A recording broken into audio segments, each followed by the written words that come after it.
This is just a prediction for the future of Singular Point. I'm recording this as I'm about to sit down and watch episode 4. I went back and rewatched episodes 1 through 3 again, and I have a feeling that the mansion from the first episode is gonna be the mansion that's owned by the one mystery dude. I don't know his name off the top of my head. The mystery dude who we see in the trailers and who we've been speculating about since the start. I think it's gonna be his mansion, and I think that he's the one who they presume is missing and dead, and I don't think he's dead. I think he's probably something supernatural, or something crazy has happened to him, because you see him open his mouth all sus in the trailer, and he also does it in the intro as well. Like, every intro has this clip of him opening his mouth all crazy. I think he's gonna be all infected with the red mist or the red sand or whatever it is, and I think that's gonna be like turning him into human kaiju or something. But I do think it's his house, and I think he was experimenting with like other dimensional stuff, and he was messing around with like these, you know, fantasy monsters or imaginary monsters, and he was onto something, and he was messing around with radio waves. I think he created this little music player, the crystal music player, in order to interact with this other realm, and then I think he went missing and died, or they think he went missing and died. Meanwhile, I think he probably got sucked into the kaiju world, as would be my guess. Meanwhile, we know that there's like this shady group that's coming up. I don't know if it's going to be the Shiva Consortium group or if it's going to be somebody else, but I remember from when I did the character profiles, there was a couple characters who were like a little shady, and I think there was also some like military people who were known for testing out unusual technologies and weapons, and so my guess is going to be those guys have recreated the frequency in the form of this song, and this song is breaching into the kaiju world and spawning all the kaiju back into the main world, and that's what's being transmitted from somewhere else. It's being transmitted to the mansion and coming through that crystal player. That's just my guess. I just wanted to record those in case they wind up being true. I guess also I could totally fake this, because now that I think about it, you guys won't know that I'm recording this. I'm recording this before I see episode 4. I am not cheating. I'm just letting you guys know my predictions for the upcoming stuff.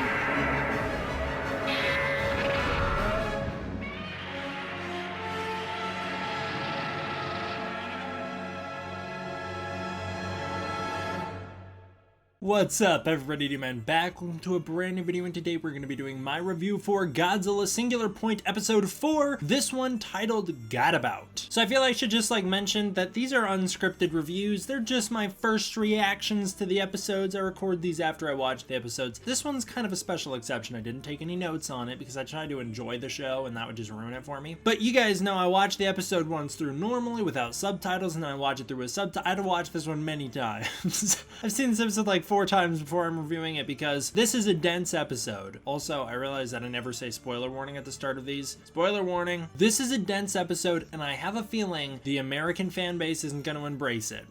It's just a lot of exposition and a lot of setup, but it's a lot of really cool setup. There's a lot of things in place by the end of this episode. I'm excited to see where this goes because, you know, we start the episode with the tease of Titanosaurus, who's now shown up at the end of the last episode. So we got Titanosaurus on the map. We know that there's 2 different variants of Rodan out there, and it sounds like both of them are still active despite the fact that they're all dying. There's just like more of them keep showing up dead, and sometimes it says they are like, some of them have come back to life. Yun seems to think that the Rodans are not done evolving. Then you've also got Anguirus, who shows up at the end of this episode, so there's another monster, and then finally you have Gabra, who we get the tease of. So there's 5 different kaiju out there right now, and I'm excited to see things finally get to start going.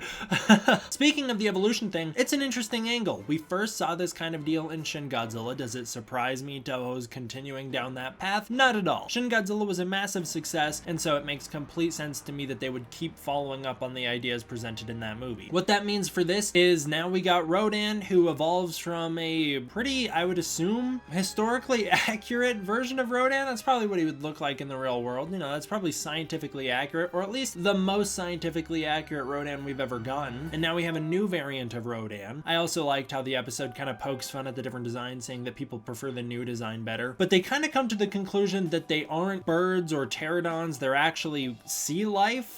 Okay, so he's like a sea monster, like they compare him to like basically a flying fish, and that's the reason he dies on land, is because he's not evolved to be on land. That's why they all basically dry up and die, I guess. Still some intrigue as to what's going on with the red dust. It's funny that they call it like red dust, like that's a nickname they came up for it when red sand is also an accurate accurate description. I don't know why they felt the need to do that, but it's okay. So I think that's really cool. I love the evolution aspect. Yun kind of brings up that they're metamorphosizing, or maybe they're evolving from generation to generation, but their generations go so fast. Yun also theorizes that Rodans are going to evolve rapidly quick, and that it's like a new form of evolution we've never seen before, and that basically they're going to keep evolving until they can make it on land without dying. So gonna get new Rodans in the future probably. I didn't expect that going in. I also really love the intrigue when they start following the footsteps and they're like, oh, a new mystery Rodan has showed up, and then they decide this wasn't a mystery Rodan, this is a new monster, something that deliberately went out, seeked out the Rodan corpse, and is now eaten it and is somewhere out there in the woods. It's really cool. I like that moment a lot. We meet a lot of characters in this episode. We get our first tease at Bira Burns. I don't know how to say any of these names. We get our first tease at him. He opens up the Iron Maiden, I think he says, for the first time in 6 years. We also get the teaser that Gabra is stuck down there, so I like seeing that my trailer breakdowns were pretty on it, because that's what we theorized in my trailer breakdowns. That'll be cool when he finally comes up. We also get our first little tease of Tilda Miller, who I suspect is going to be a bad guy. We see Yuki Kaneko very briefly, along with Miho Matsubara, which I'm also expecting he's going to be a good guy. I think he's going to be just purely good. Kaneko, I think, is going to be a good guy. She's working with Sato, so I think those two are going to be good. I'm interested to see if Lee winds up good. She also has a different name in the Japanese one. It was like originally translated as Lee Kii. That doesn't seem to be her name anymore. Her name is still Lee though. There's a lot going on though. There's a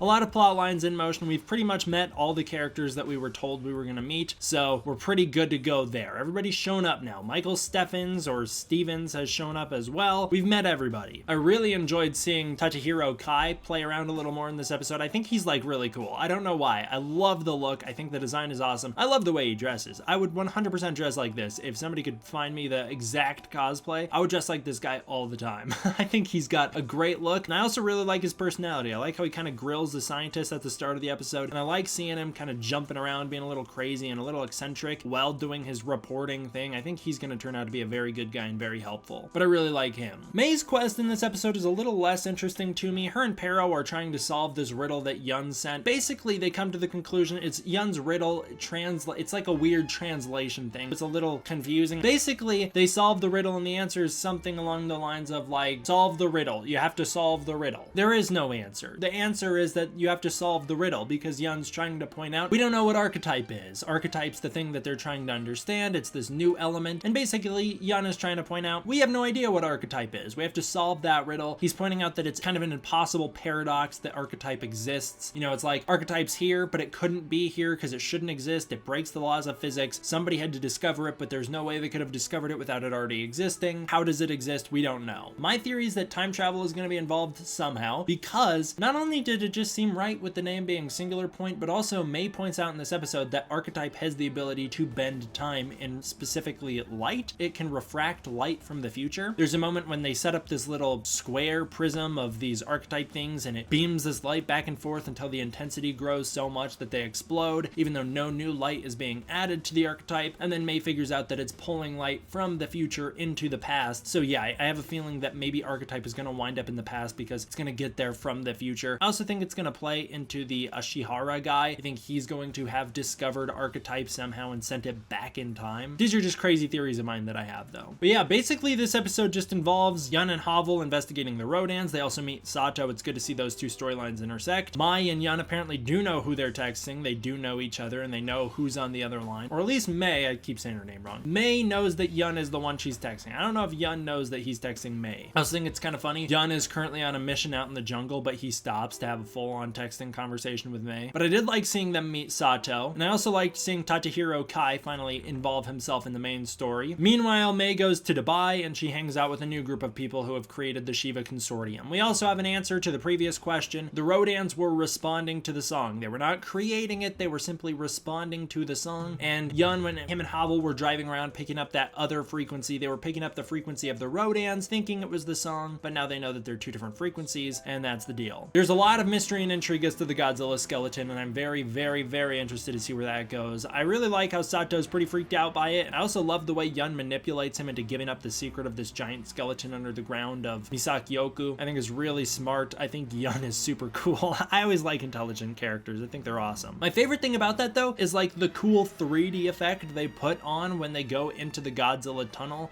I think it's like a radiation effect effect or something. I think it's really cool. I love that effect. That's kind of like my copyright filters that I put on my videos in order to avoid Toho copyright claiming me. But I think it's really cool. I think it's pretty sweet. So I'm a big fan of that 3D kind of soft aesthetic. I didn't even mention when I recorded the video that I thought the coolest part of the Godzilla bones thing was that they kind of implied that the bones have a will of their own and that they're transmitting the music, and like it really freaks Sato out that the bones are like kind of sentient, and I think that's really cool. So I just wanted to mention that I think it's pretty sweet. Maybe the bones are Godzilla trying to bring himself back to life. That could be cool. He's like in a dormant state because he's all dead. But his bones are sending out waves trying to be like, hey, other kaiju, come bring me back to life. That'd be interesting. I don't actually think that's the case. It would just be kind of cool. So that's the episode. It's just a lot of exposition. A lot of stuff is being thrown at you, and I can totally see why fans aren't going to get behind this. It's just a lot. It's a lot to comprehend, and it's a little difficult. I'm not going to lie. I've had to watch this episode 4 times. It's a little difficult, so I could get it. I could get why people would be upset. I think it's all super interesting, and I'm very excited to see where it goes. I also think it's really cool that Anguirus has shown up now, and you know, it's like another monster, and he also seems much smaller than the normal Anguirus is, but it's kind of implied that there could be a larger Anguirus. Also like the discussion around him when they're saying like he's not really natural of this world, his feet don't really line up, he's clearly not done evolving, and so he's kind of in an awkward stage. He's also new to this world, they say. I think that means like he's ported into our dimension, and so he's still a little awkward in our world and finding his own footing. It would be interesting to see if as the show progresses, the monsters evolve themselves into the more traditional designs, like the Showa designs or the Heisei designs, kind of the ones we see in the end credits for the show, where we get a lot of the Showa designs. Meanwhile, during the actual show, they have these radically new designs. So it could be cool to play around with the fact that they're evolving into the Toho versions of themselves, or the classic versions, I should say, because this is Toho. They're evolving into the classic versions of themselves. That would be really interesting. Of course, Rodan is on that trajectory we've already seen, so could be cool. Yeah, not a lot of action in this one. I liked everything that we saw, though. I think it's pretty cool, very interesting, and I mean, I watched it 4 times back to back. It's not like I got sick of the episode. I watched it. It took me 2 hours to watch this episode, whereas it takes everybody else 20 minutes. So I was pretty into it. What did you guys think? Have you guys seen this one? Were you totally confused like I was when I first saw it, or did you guys kind of get it? Maybe I'm just slow. Maybe I'm just not able to keep up. I don't think that's the case, considering I get lots and lots of messages from people asking me to please explain the science in this show. I hope my explanations did a little bit of a good job breaking it down for you and making it a little more digestible. I'm probably not gonna do a full breakdown of the science in it because I don't totally understand it 100% myself, and because I just want to kind of get these reviews out there, and I don't want to spend a ton of time making videos that I'm not as enthusiastic about. What did you guys think of it? Let me know down below. Thank you to everybody who supports me on the Patreon. If you want to join the Patreon, the link's in the description below, and join the Discord community. You can chat with all of us in the community. It's a lot of fun. It's a great time. There's really cool people there, so if you want to come hang out with us, Patreon's the way to do it. Alright, thank you guys all for watching. I hope you enjoyed. I will see you guys next time for the next one. D-Man out.